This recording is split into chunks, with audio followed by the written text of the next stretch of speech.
Hello and welcome to Radium. In this quick tutorial guide, I'm going to show you how to incorporate anamorphic flares into your project using Premiere, Final Cut, and After Effects. So without further ado, let's jump right in.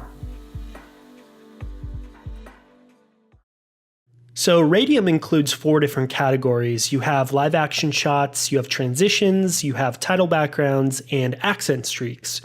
But once you download the project, there's actually going to be 7 different folders.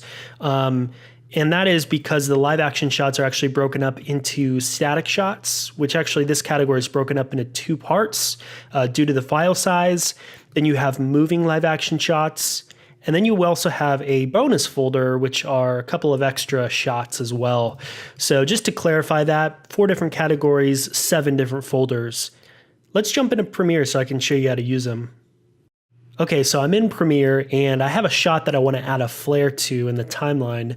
So I'm going to import a shot. Let's jump into one of these folders and we'll select a flare, drag it into Premiere.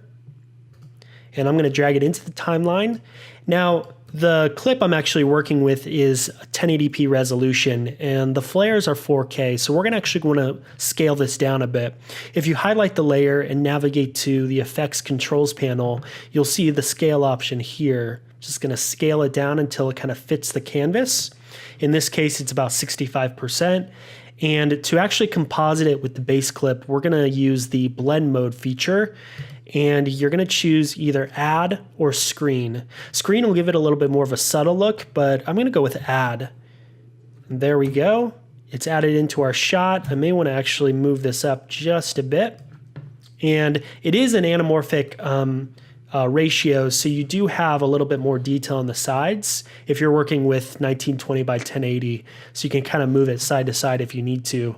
So I'm just going to add it right around here. And there we go. Our shot is added in. And it's that easy. Now, if you really want to get detailed, you can actually, if you see how the sun dips behind the car, we can actually cut this flare out right around here by splicing it. And then boom, splice it right around here.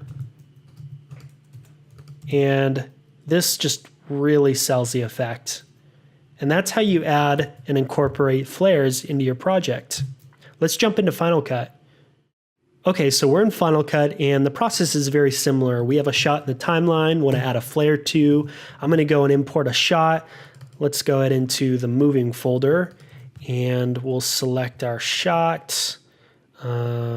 This is a good one. Let's add it to the project. Now, before you drag it into the timeline, there is a default setting in Final Cut, which is called spatial conform. We just want to select a none on that, just so that it doesn't do any kind of scaling. We have control over that. We'll drag it into the timeline and we're going to scale it down to fit the canvas right around here. And I'm going to actually move it sideways a little bit. This is all done in the inspector window, by the way. Looks good. Now, if you scroll down, you actually can see under the compositing section, the blend mode.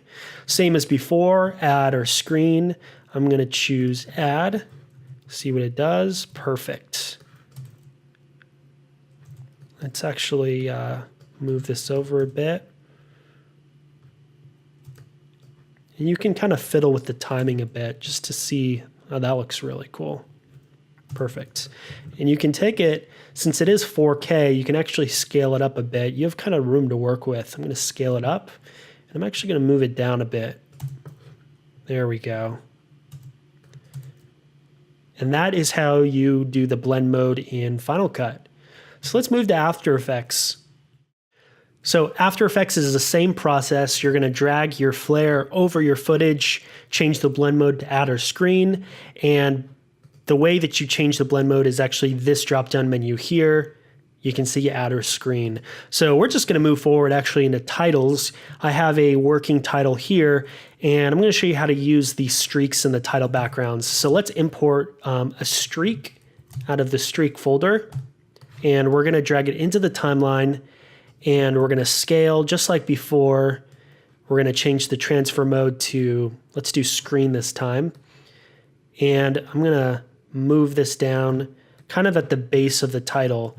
And you really have a lot of room, since there's black on the edges, to scale it down or scale it up, anything you like. So we're just going to leave it as such. And that's how you add one of those streaks to the titles. You kind of see it in a lot of action trailers, Transformers and stuff. So let's do a title background. We'll import one from the folder. Now, these things are really awesome because they are specifically designed to look great with titles. So it takes a lot of work out of the process. We're going to drag it into the timeline, but this time we're going to drag it underneath the title, and we're going to scale it down to fit the canvas.